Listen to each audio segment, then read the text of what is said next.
11 groupes linguistiques différents sont représentés au Gabon. Ces groupes linguistiques appartiennent à la même grande famille qui est la famille des langues bantoues, et la proximité entre ces langues est à peu près la proximité que vous avez entre l'espagnol, le portugais, le français et l'italien.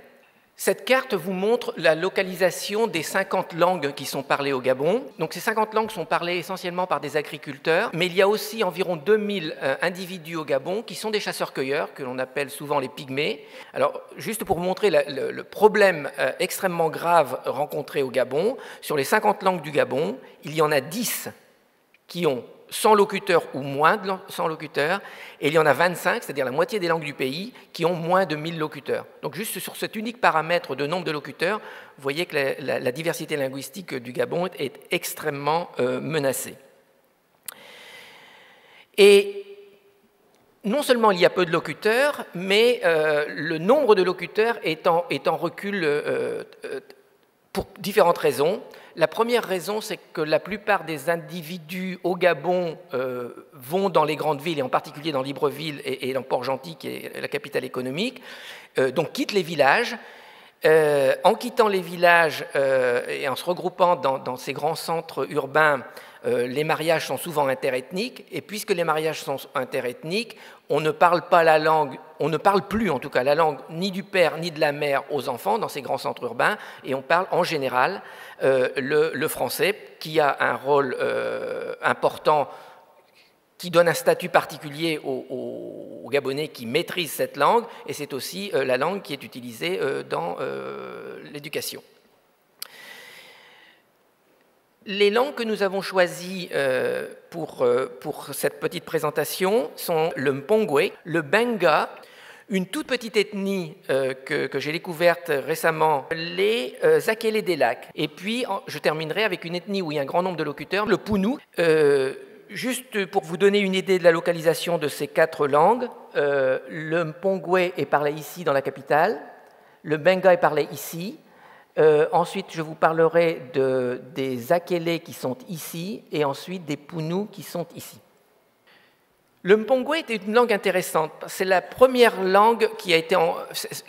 Cette ethnie a été la première ethnie en contact avec les Blancs donc, dès le XVe siècle, et ils se sont installés comme intermédiaires entre les Portugais, Hollandais, Anglais et Français qui passaient le long de la côte, et qui voulaient faire du commerce, et en général du commerce pas très recommandable, et l'intérieur. C'est-à-dire qu'ils refusaient aux ethnies de l'intérieur, aux peuples de l'intérieur, de vendre directement aux Blancs.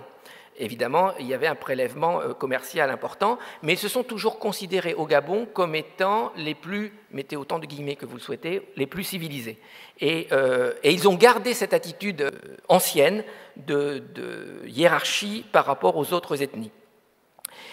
Ils ont une très forte revendication ethnique, mais ce qui est intéressant, c'est que puisqu'ils vivent en milieu urbain, en fait, il reste très très peu de locuteurs. Donc il y a dans cette situation extrêmement intéressante une différence totale entre la revendication ethnique, ils se disent Mpongwe, ils sont très fiers de l'être, et un manque de contrôle de la langue qui est extrêmement impressionnant, et très très peu de gens ont une maîtrise totale de cette langue. Les Benga, qui sont, comme je vous l'ai montré sur la carte, une population qui est très proche, ils sont à une dizaine ou une quinzaine de kilomètres des Mpongwe, ils ont un statut tout à fait différent, ce sont des pêcheurs, absolument pas valorisés dans le contexte local. Et très rapidement, ils ont essayé de s'intégrer à la communauté Mpongwe, et que la meilleure manière de s'intégrer, c'est qu'en général, les Mpongwe prenaient la polygamie étant très forte dans cette zone, en particulier au XIXe siècle, les Mpongwe prenaient des femmes chez les Benga, et les enfants devenaient très rapidement considérés comme Mpongwe pour avoir une démographie plus importante chez les Mpongwe. Troisième ethnie, les Akélé des lacs. Il reste une trentaine de locuteurs qui maîtrisent véritablement cette langue.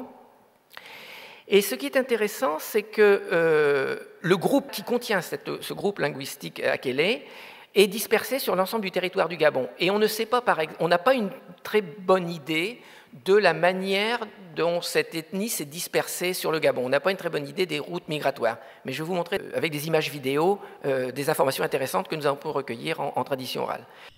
Rencani se kadi yaran siako. Isiawute ma peng ma kulu. Ka sari jame lobe de lobe. Yo, inshallah, vous avez un dialogue, Comment kana maïma andamba na badia beji. Pension. Un cœur, quand il y a quoi na biar. Badia yo kundu, bichaka pe, de jango de kundu. Ce petit exemple que je viens de vous montrer indique clairement que lorsqu'ils sont arrivés dans cette région, ils ne connaissaient pas la navigation, ils ne connaissaient pas la pirogue, ils ne connaissaient pas la pêche.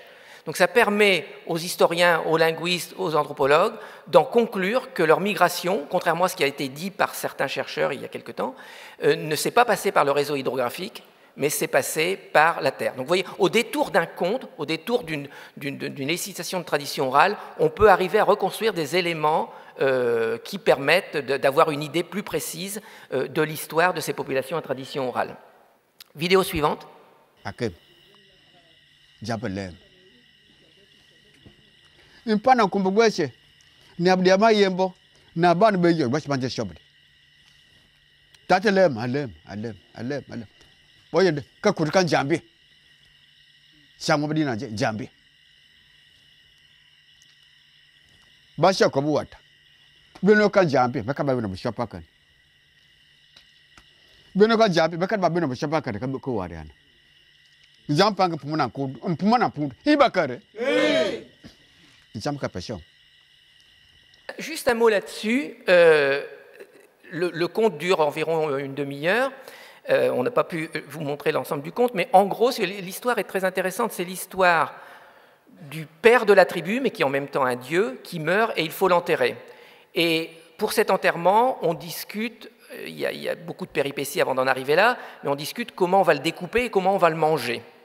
Alors la première réaction, c'est de dire « mais qu'est-ce que c'est que cette histoire de sauvage ?» Et si on réfléchit un peu, on s'aperçoit que ce conte n'est pas très très loin de ce que nous faisons par exemple dans la religion catholique en communiant. C'est exactement la même chose, ils discutent de comment ils vont manger le Père, qui est aussi un Dieu.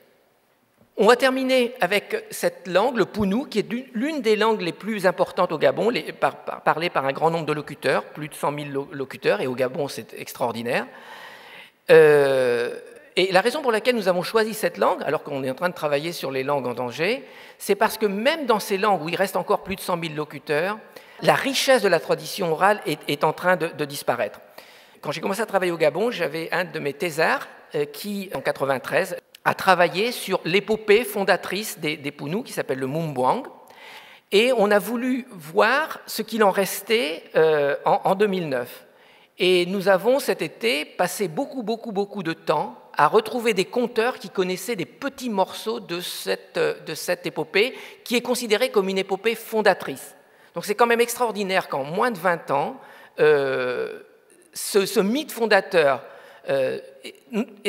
soit perdu, d'une part, et la plupart des jeunes qui ont assisté à ces 4 cérémonies dans lesquelles nous avons demandé aux anciens de raconter ça, l'entendaient pour la première fois. Donc je crois que c'est important de voir comment, même dans des langues considérées comme importantes à l'échelle du Gabon, la diversité culturelle est en train de disparaître avant la disparition de la diversité linguistique à cause de l'urbanisation. Je vais vous montrer maintenant une danse extraordinaire qui s'appelle le Mukuji, qui est une danse sur échasse.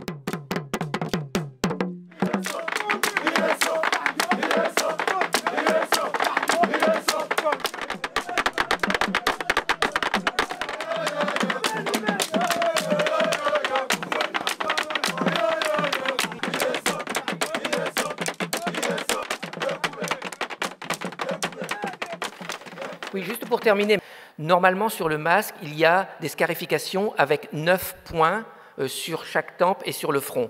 Maintenant, beaucoup des fabricants de masques font un nombre très différent de scarifications. La connaissance et la signification de ces scarifications, qui était le nombre de clans initial chez les Pounous, avec 9 clans différents, a été perdue.